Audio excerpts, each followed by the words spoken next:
Hey guys, this is Matt for Creative, and today we're looking at the Switch Lite in 2023. This is something that I got I think it was maybe a year or a year and a half ago. No, it's actually been maybe closer to 2 years. I first got the Switch Lite. I now also have an OLED Switch, but this is going to be particularly about this because I found myself using this more and in more situations than the Switch OLED. It is a very small device. Like, it is a very thin device, and I'm not a big gamer. Like, I've had a GameCube in the past. I've never really had a PlayStation 4, 5, 3, any of those things, but I have always kind of gravitated to the simplicity of Nintendo. I've been a Pokemon fan, so I've had Game Boys and Game Boy Advances and DSs in the past, but when it kind of made that transition to the Switch and a kind of home console and like a TV console, I kind of just went with it, and it really works well. It does exactly what I need it to. There are games that I play on here, just as you can probably find yourself. It is limited in the way of you don't get all of the big name games that you can, but you do have NBA 2K23. There is a FIFA version on here that you can play, and some of the games that we have. Now, right now, I'm playing one of the older games that I did get used as a cartridge, because this does use cartridges. Or you can have it be downloaded on your internal storage or an SD card.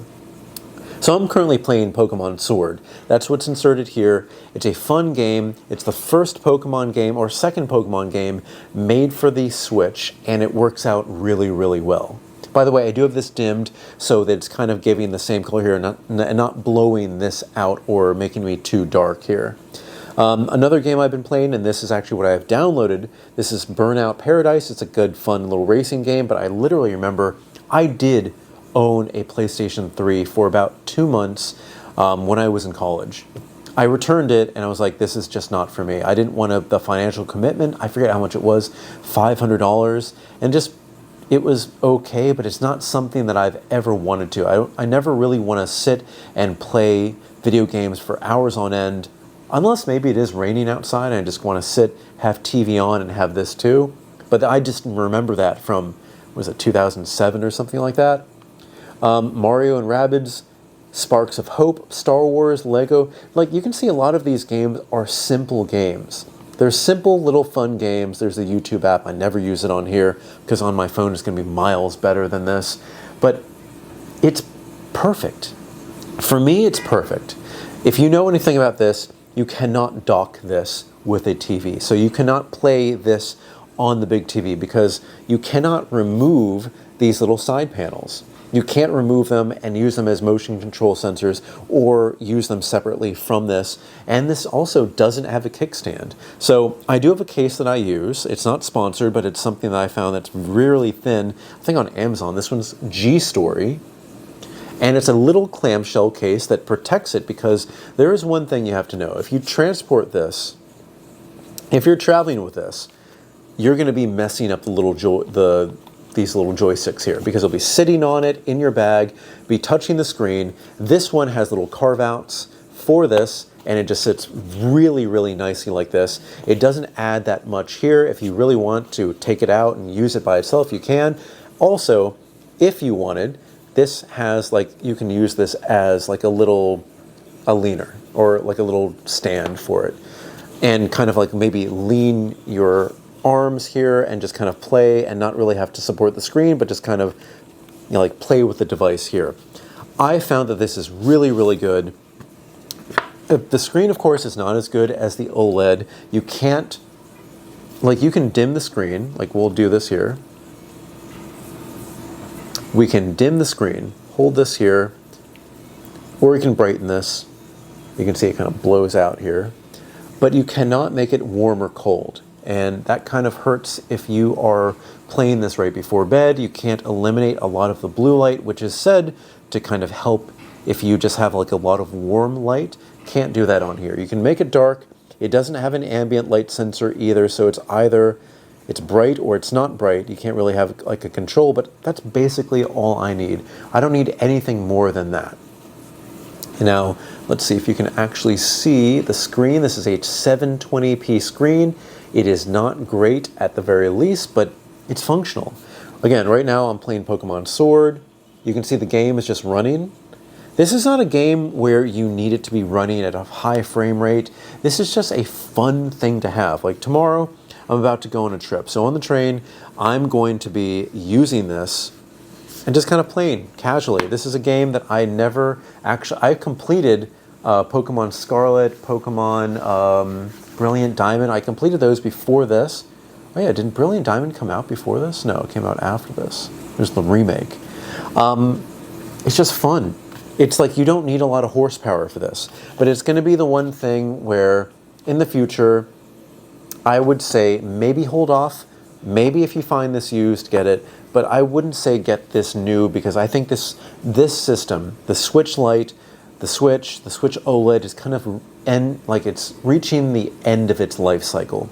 It's been, I think, 6 years, and the form factor is beautiful. I really hope that they continue this with a Switch 2 or a Switch Pro. Just make it simple, just make it be able to play new games and be really better suited for the future.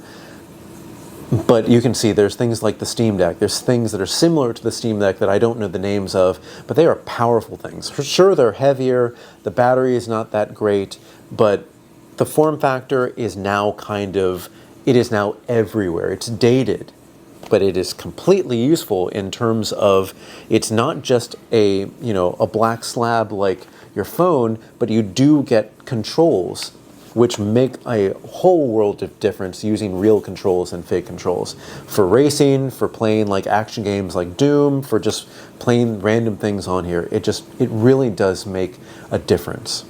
So, would I recommend this? Yes, I would recommend this. The one downside that I've had on this is that in standby mode, if you just leave this on the counter for a week or so, and you're like, oh, I'm going to come back and pick this up, the battery is going to be really low. This battery, by itself, if it's not fully turned off, if you forget to turn it off, it will just almost be dead. I was about to make a video on the Switch OLED when I realized that the battery was dead, completely dead, and I remember charging this up fully and using it just for a little bit, maybe about a week and a half ago. It's not like having an iPhone, which basically if you just sit it down there, it's going to be fine the next morning and it's going to be fine the next week if you just kind of leave it there. The standby time on here is just like, it's not good. But for me, I've never run into the wall of like having a fully charged battery and going down to zero. I'm always just like, I will stop playing this before it gets to that kind of like urgency of recharging it. But this form factor, the slim, light form factor that even without a case transports really nicely, I would always go with the Switch Lite over everything, just as long as you don't care about it not being able to connect to a TV. For me though, this is it. I kind of wish I got a different color or one of the limited edition ones that is more like gray or black, because I'm not really like a turquoise person, but hey, this is the color I get. I'm never going to lose this because it's very, very bright. Is this good? This is a good thumbnail? Yeah. All right, guys. If you have any comments or questions, put in the comment section below. Today we're taking a look at the Switch Lite in 2023. I recommend getting it, maybe if it's not full price. But again, I really think that the Switch is coming to the end of its life cycle and that something else is going to be coming here. All right, guys, find me on Instagram and Threads at M8B9. You can email me at creativenyc2023@gmail.com. Thank you so much for watching, guys, and I will see you next time.